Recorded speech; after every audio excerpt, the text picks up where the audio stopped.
ওনার কথাগুলো খুবই গুরুত্বপূর্ণ, মনোযোগ দিয়ে শুনে যাবেন।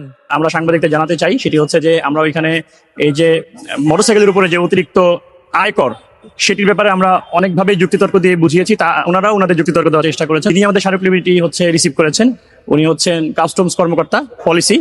তো উনি সহ সবাই মিলে যেটা হচ্ছে মূল বক্তব্য যেটা সেটা হচ্ছে যে মিডিয়াতে যেভাবে আমাদেরকে দেখানো হচ্ছে যে 10,000 5,000 টাকা অনেক বড় বড় অ্যামাউন্ট, আসলে ওনারা হচ্ছে এই বিষয়টা বিবেচনায় নিয়েছেন যে এটি আসলে বাইকারদের জন্য কতটুকু যৌক্তিক হবে এটা ওনারা বিবেচনায় নিয়েছেন। তারা বলেছেন যে এই অ্যামাউন্টটা হয়তো আমরা বলেছি যে আসলে আর কোনো অ্যামাউন্ট আমাদের পক্ষে দেওয়া সম্ভব না, কারণ এখানে আমরা অলরেডি কিন্তু আপনারা জানেন যে আলোচনা এসেছে যে আমরা অনেকবারই ট্যাক্স দিই, কেনার সময় দিই, বছরে একবার দিই, রেজিস্ট্রেশনের সময় দিই।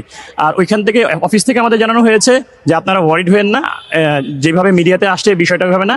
এটা চেয়ারম্যান স্যার সহ সবাই আসলে অবগত আছেন, এবং হচ্ছে আমরা যে স্মারকলিপি দিয়েছি এটি তারা আসলে অবগত আছেন। আমরা যেখানে আজকে দাঁড়িয়েছি এটিও চেয়ারম্যান স্যার অবগত আছেন, তবে উনি আমাদেরকে অ্যাপয়েন্টমেন্ট দিবেন এটিও হচ্ছে ওনার পিএস আমাদেরকে আশ্বস্ত করেছেন।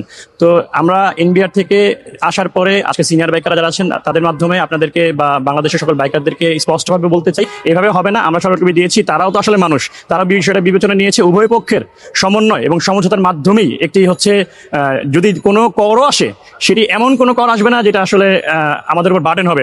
তবে আমাদের দাবিতে আমরা এখনো অটল আছি যে আমরা আসলে কোনো আয়কর দিব না।